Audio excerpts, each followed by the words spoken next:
agora? E agora? A inteligência artificial chegou. E onde é que fica o ser humano no meio disso tudo? Porque ela escreve, ela desenha, ela corrige, ela edita, ela fala. Ela calcula mais rápido que o nosso medo. Ela não erra, ela não cansa, ela não procrastina. E agora? Mas não, gente.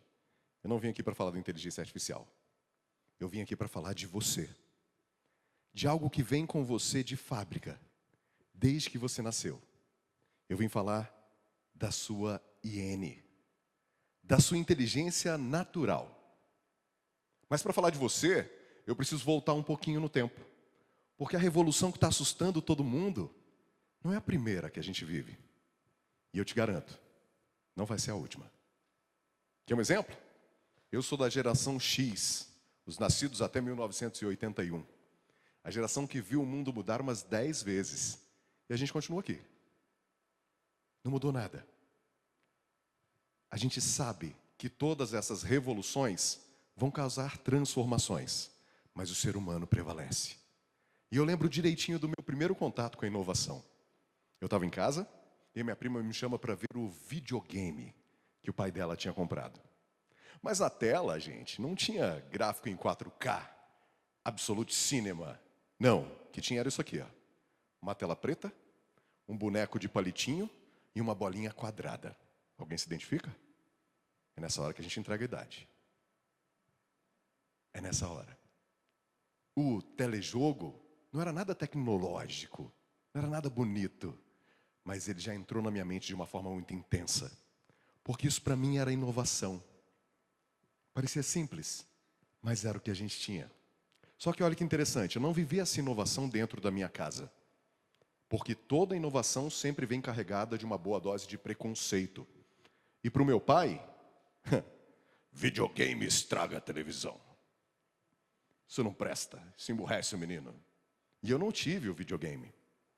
E aliás, o videogame também não estragou as televisões, como meu pai acreditava. E a inovação também não parou por aí. Porque logo depois veio o controle remoto. É, gente, no tempo dos vikings, você precisava levantar para trocar o canal, viu? Para aumentar o volume.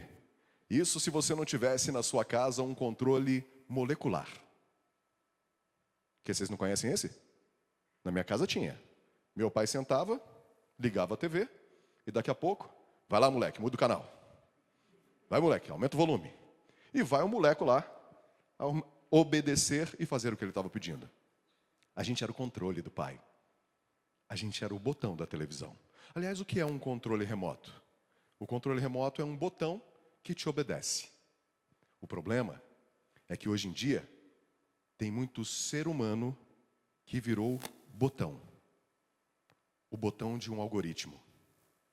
Está vivendo conforme gira o feed, obedecendo a notificação, virou o controle remoto da própria rotina. E sabe o que é pior?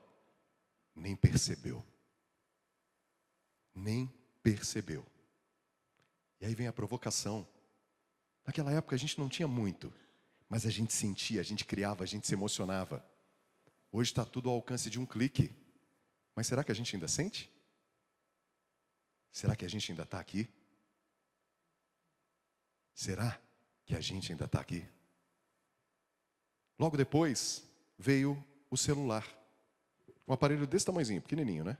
Sem abrir o flip.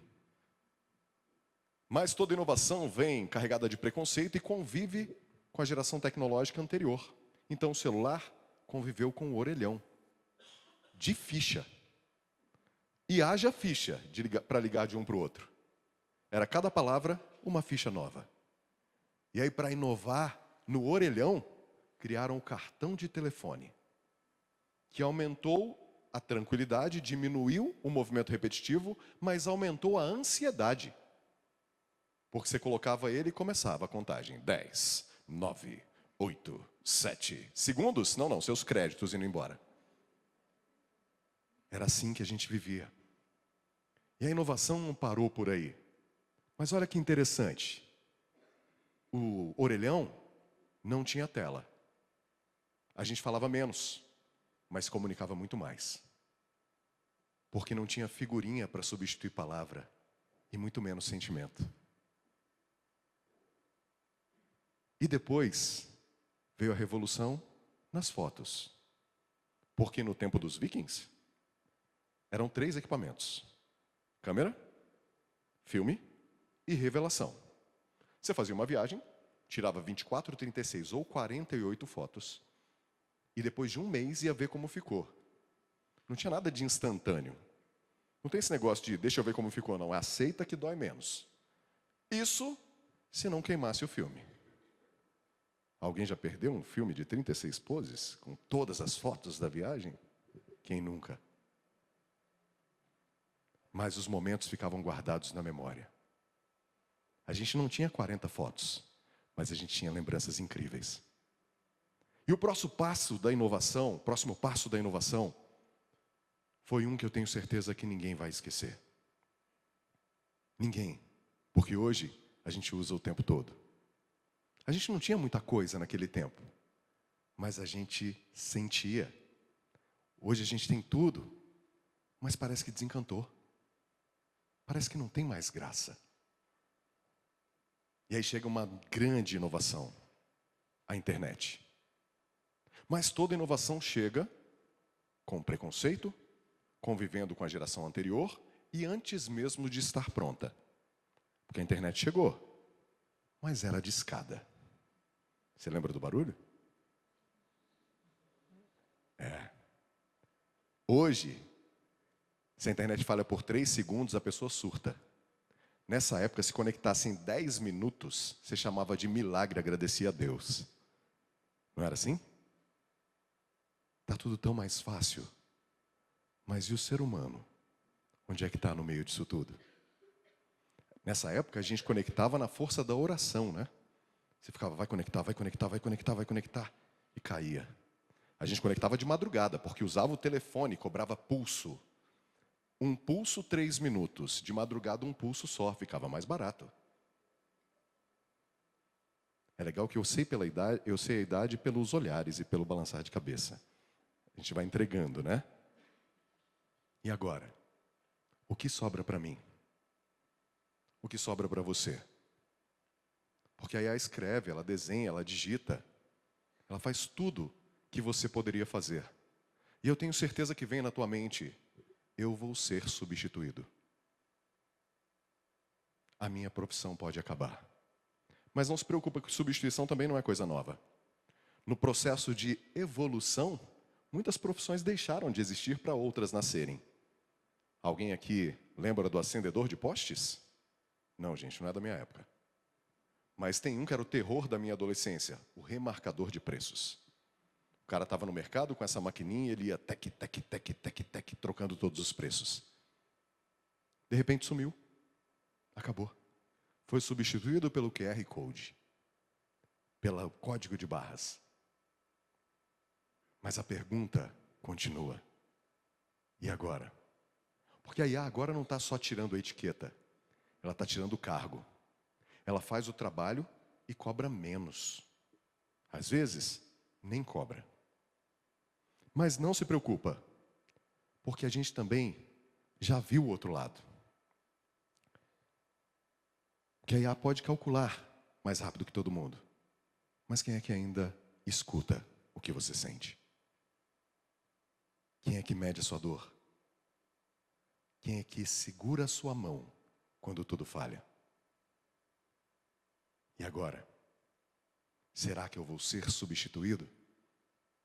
Tem uma obra de um cara chamado Lyman Frank Baum, de 1900, O Mágico de Oz. E essa obra já nos mostrou o outro lado, e a gente nem percebeu.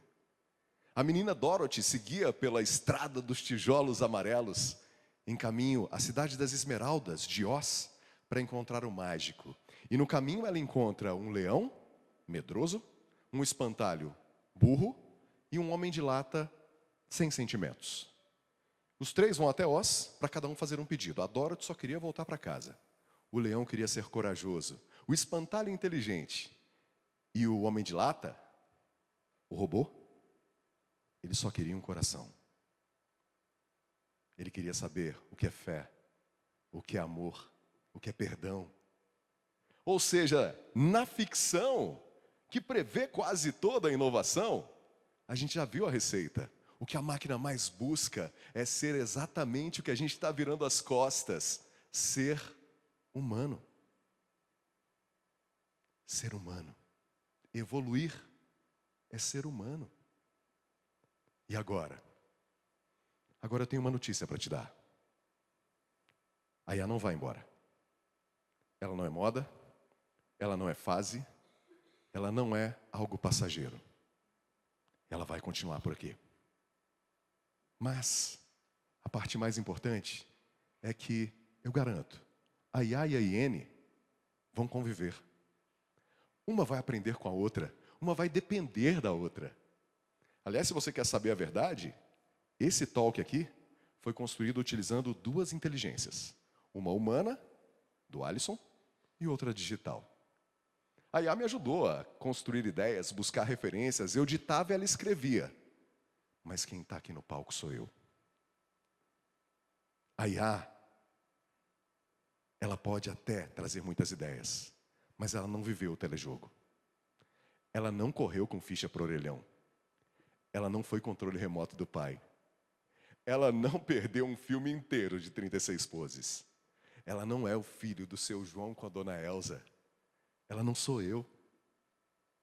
A IA escreve, mas quem vive sou eu. A IA pode prever tudo o que você vai fazer, mas ela não pode decidir no seu lugar. Ela te mostra o caminho, mas ela não vai com você.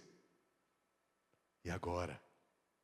Agora eu te digo, quem vai continuar mudando o mundo é quem tem o que já veio de fábrica: atitude, coragem, propósito, chamado. A IA pode se conectar a todas as nuvens, invadir servidores, se conectar, cruzar continentes, mas uma coisa que a IA nunca vai fazer é se conectar às mãos que desenharam todas as nuvens. Porque a IA pode simular tudo, mas ela nunca vai sentir o que você sente quando você dobra o seu joelho no chão. Isso só o ser humano é capaz de fazer. A IA, ela tem muitas respostas. Mas o mundo não vai ser conquistado por quem tem todas as respostas, mas sim por quem tem coragem de bater no peito e dizer: pode deixar que eu faço. Que eu faço. Mesmo sem estar pronto, mesmo cansado, mesmo precisando se esforçar um pouquinho mais, mas com presença, com chamado, com atitude. Então, meus amigos, eu quero que você guarde essa notícia, que você guarde essa informação. Quando te perguntarem, e agora? Você vai se lembrar que a IA chegou. E aliás, seja bem-vinda, IA. Mas respeita a minha hiene. Porque enquanto existir gente de carne, osso e sonho, nenhuma máquina vai ocupar o teu lugar. Muito obrigado.